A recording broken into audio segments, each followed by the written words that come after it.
안녕하세요, 서울리안입니다. WWDC 소식으로 좀 시끌시끌한 와중에 제가 정말 오랫동안 기다려온 맥 프로를 현재 공개된 정보를 가지고 진짜 살 사람의 자세로 하나하나 뜯어볼게요. 먼저 가격에 대한 이야기를 안 할 수가 없는데요.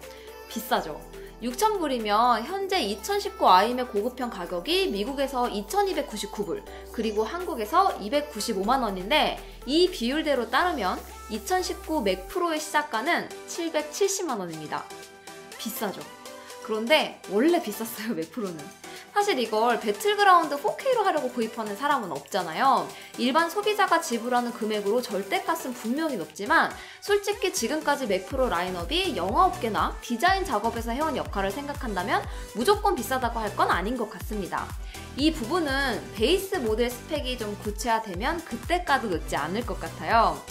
그런데 좀 불안하기는 합니다. 애플 홈페이지에 보면 저장 옵션이 256기가 SSD부터 시작한다고 하는데요. 아니, 옵션질도 좀 좋지만 아이맥 프로도 1테라 SSD가 기본이었는데 아무도 선택하지 않는 베이스 모델을 만들어 놓고 770부터 시작이다, 이렇게 나온다면 그때는 진짜 비트 깔고 완전 제대로 까야죠.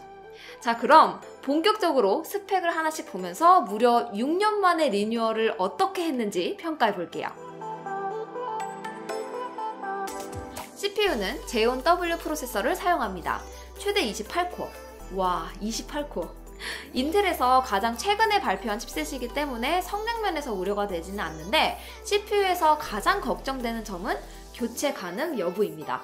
확장성에 아주 인색한 맥북 프로나 아이맥 시리즈야 뭐 작고 심플한 디자인 때문에 그렇다고 쳐도 맥 프로는 가격도 가격이지만 적어도 리뉴얼 될 때까지 짧아도 5년, 길면 10년까지도 업그레이드를 하면서 써야 되는 제품이잖아요. 핵심 부품인 CPU가 교체가 안 되면 아주 골치 아플 것 같습니다.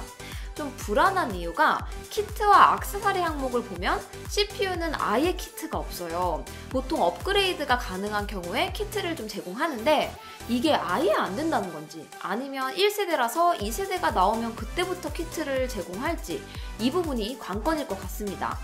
약간 희망적으로 보고 있는 이유는 내부 메인보드를 보면 칩셋을 고정하는 핀 부위가 있는 것을 볼 수 있는데요.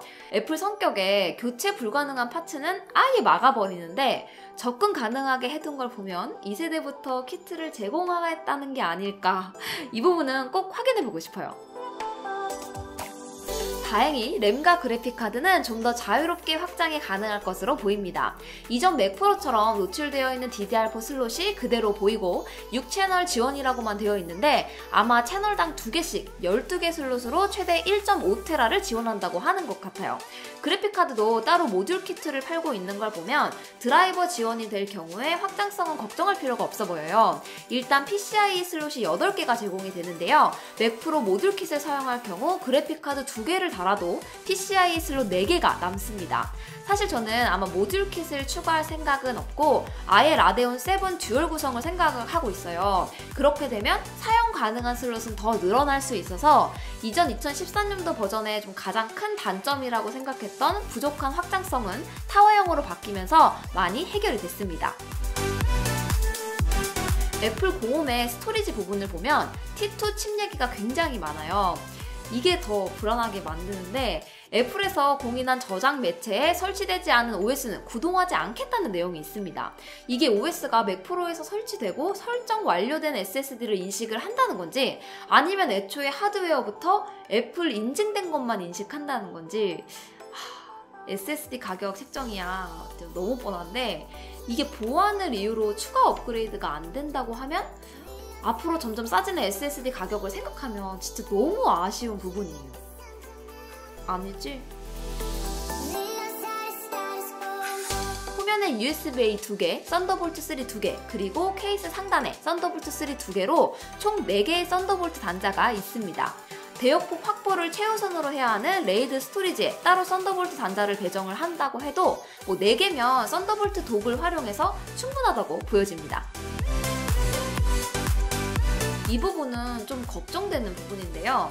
처음에 디자인 보고 전 후면에 시원하게 뚫려있는 타공감 보면서 와, 이거 쿨링 하나는 끝내주겠다 생각했어요. 쓰레기통 맥 프로 같은 경우는 제품 설명의 상당 부분을 쿨링이 하려 하거든요. 그런데 이번에는 그런 복잡한 설명 없어도 되겠다 싶었는데 내부 구조를 보니까 좀 걱정되기는 합니다. 인텔의 발열이야 뭐 어제 오늘 일은 아니지만 일단 팬리스 쿨러가 자리 잡고 있고 또 그래픽카드 모듈도 팬이 없습니다. 쿨링 플로우를 보면 직관적이고 심플하게 전면 전체에서 들어와서 바로 호면 상단으로 모이고 빠져나가도록 상당히 짧고 단순하게 되어 있는데요. 효율은 좋을 것 같은데 요새 칩셋이랑 그래픽카드가 이런 바람 경류 효율화 가지고 감당이 되는 수준은 아니라서 좀 맥이 빠지더라고요.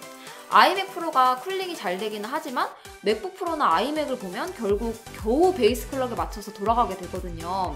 그런데 타워형 맥 프로로 다시 회귀를 했는데도 이런 불안감을 갖게 만들었어야 했나 싶기는 합니다. 쿨링에서 어떤 마법을 부려줄지 이것도 구입 전에 꼭 봐야 할 포인트인 것 같아요. 그런데 사실 쿨링 성능 자체가 딜브레이커가 되지는 않을 것 같아요. 이렇게 타워형이 되면서 이제 쿨링 솔루션에 대한 접근성이 너무너무 좋아졌잖아요. 장담하건대 이거 출시가 되면 케이스 덮개도 새로 나오고 또 일체형 수냉 쿨러에 라디에이터 장착하는 거에 정말 서드파티에서 엄청나게 나올 겁니다. 그래서 걱정은 되지만 나머지 부분이 해결이 된다면 이건 충분히 메이크업 가능할 것 같습니다.